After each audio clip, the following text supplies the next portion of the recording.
Hello and welcome to Total Health with Dr. Nick, where my purpose, if you're new to my channel, is to inspire, empower, and motivate you to live longer, healthier, and more abundant lives. And today's video is a really important one because this is about heart disease. And I'll tell you what, it is the #1 disease killer worldwide. So this isn't a matter of if it's going to hit you, it's a matter of when it's going to, because this is probably going to affect at least half of you, or if you include people you know, your loved ones, your family, probably about everyone watching this. So this is something you want to pay close attention to. So in this video, I'm going to give you the 7 best natural methods and ways to prevent and reverse heart disease. And you want to watch to the very end because you want to make sure you get every single one of these. Now, this video is not about the worst foods to eat. I'm not going to get into that in this one. That's going to be a different one. But this is about the 7 best foods to eat that can actually prevent and, like I said, reverse heart disease. So guys, if you like what we're talking about, make sure you like, you share, you comment, and subscribe. Click that little bell notification so you get notified anytime I do a video. And if you're looking to get in the best shape of your life, check out my keto course. It is by far the best keto course on the internet. It's got everything you need from beginning to end, from food planning, meal planning, shopping.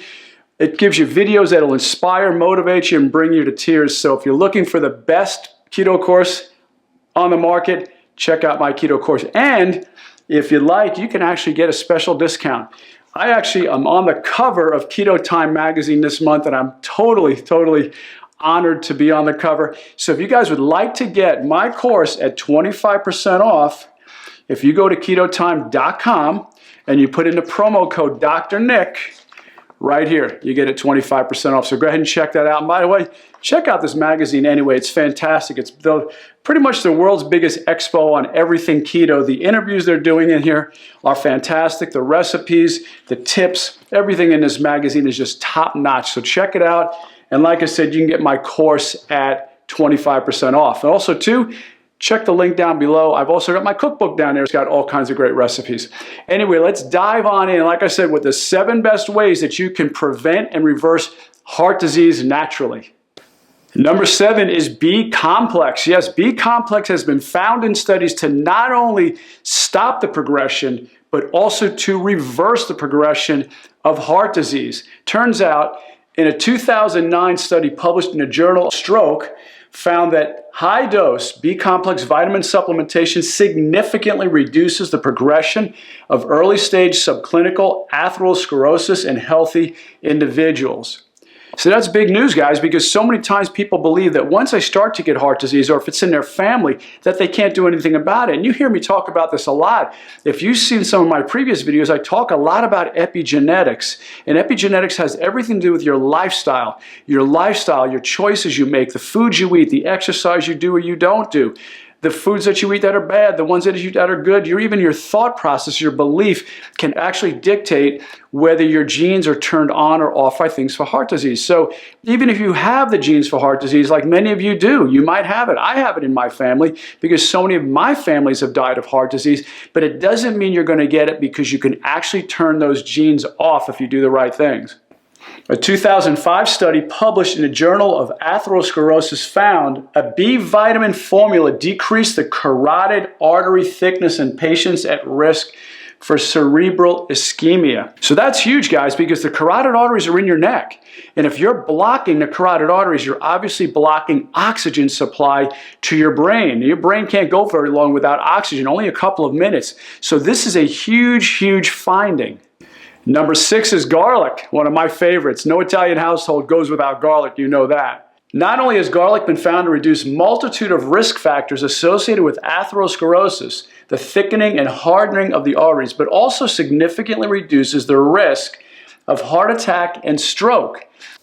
In vitro research has confirmed that garlic inhibits atherosclerotic plaque formation. Aged garlic extract has also been studied to inhibit the progression of coronary artery calcification in patients receiving statin therapy. So once again, guys, this is huge. Something as simple as garlic can inhibit the calcification of the arteries.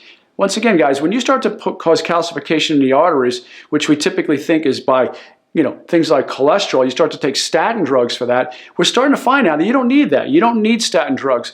by eating the right foods, you're making sure that the arteries are not getting clogged, and at the same time, that plaque is inhibited and in fact can be reversed.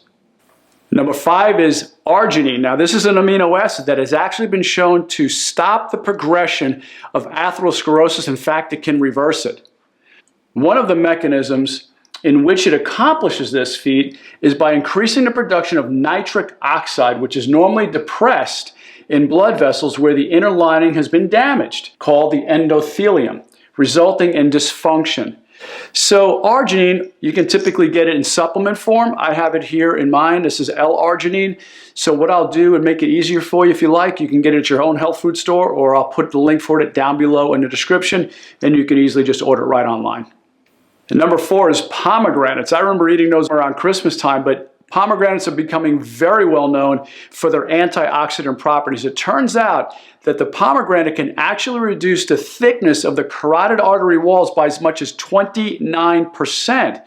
So when the walls get too thick, it's obviously going to start to cause the lumen, or the opening of the artery, to close down. So by thinning that wall, you can actually open up the carotid artery, getting more blood supplied to the brain. Now, the mechanism it does this, number 1 is lowering blood pressure. So by lowering blood pressure, you're taking a lot of pressure off the side of the walls of the arteries, which many times can start to become weakened.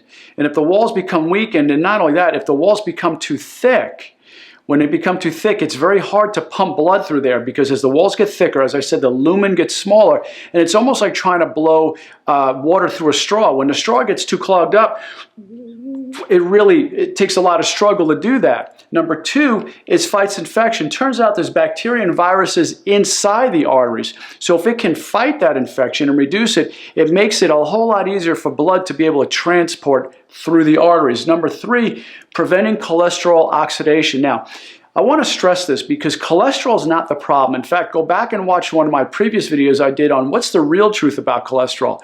Cholesterol is not the issue. It's what we do to cholesterol.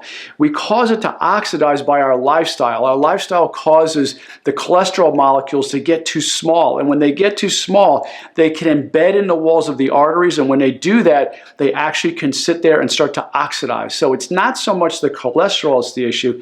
It's the oxidation of cholesterol. And number 4, reduces inflammation. That's a huge one, because inflammation, as I've said so many times in my previous videos, is linked to many different diseases and problems in the body, such as cancer, heart disease, diabetes, Alzheimer's. Almost every disease today can be tracked back to inflammation. Number 3 is magnesium. Now, I've spoken a lot about this in some previous videos. Magnesium is becoming a real rock star because so many people are deficient in it, and what we're finding now is the deficiency is causing a whole host of disease processes. In 2010, the Journal of Biomedical Sciences reported that cardiovascular risks are significantly lower in individuals who excrete higher levels of magnesium, indicating its proactive role. And another study published in the Journal of Atherosclerosis in 2011 found that low serum magnesium concentrations predict cardiovascular and all-cause mortality. So if you supplement your diet with a lot of greens, because the greens have a lot of magnesium, it turns out that chlorophyll is green because it has magnesium atom in the center of it. So that magnesium atom right in the center of the chlorophyll is what gives it its green properties. So by eating a lot of your dark leafy green vegetables like your kale, things like that, your bok choy, collard greens, those are rock stars when it comes to magnesium. Not only that, they're rock stars because of what I talk about in some of my previous videos, which is called the ANDI score. ANDI score means aggregate nutrient density index, and that means just how nutrient dense is a food basically by its unit of measurement. So it could be by the pound or by the calorie. So ANDI score foods, when you're in the rock star level, that's your 1,000 level. So kale is right up there. So you want to make sure you get things like kale, or you could also get it in supplementation if you choose. I like to have it in liquid form. You can get magnesium malate, magnesium citrate, all different forms.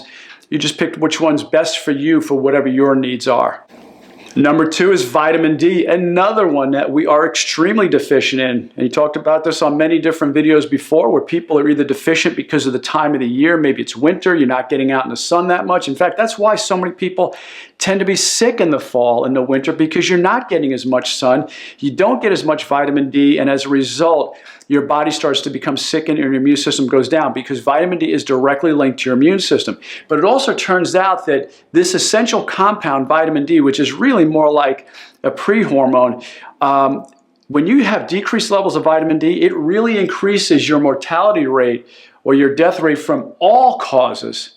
Being in the lowest 25% of vitamin D levels is associated with a 26% increased rate of all-cause mortality. Research published in the Journal of Clinical Endocrinology in 2009 confirmed that lower vitamin D levels are associated with increased all-cause mortality, but also that the effect is even more pronounced with cardiovascular mortality.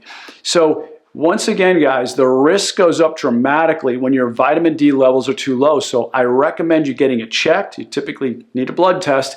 Get the blood test done. Find out what your vitamin D levels are. Now, I am a really healthy individual, and yet my vitamin D levels were too low. So now I take vitamin D in a form of supplementation, and I take about 5,000 IUs or international units per day, and that's a good amount I recommend. If you're really, really low, you might need 10,000. And number one are some of my favorites, omega-3 fats. Now, these omega-3 fats, when they're in the high concentration levels, your risk of sudden cardiac death drops significantly. In a New England Journal of Medicine study, the omega-3 fatty acids found in fish are strongly associated with reduced risk of sudden death among men without prior evidence of cardiovascular disease.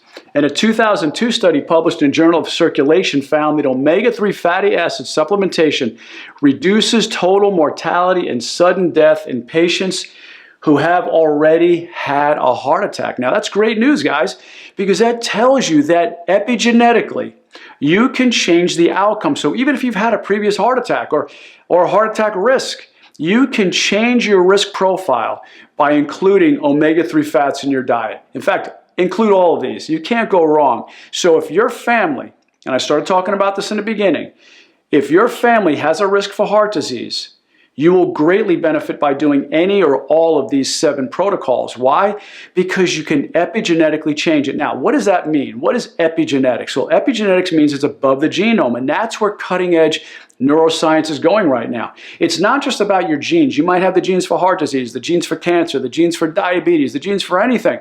But it doesn't mean those genes will ever be expressed unless your lifestyle triggers them.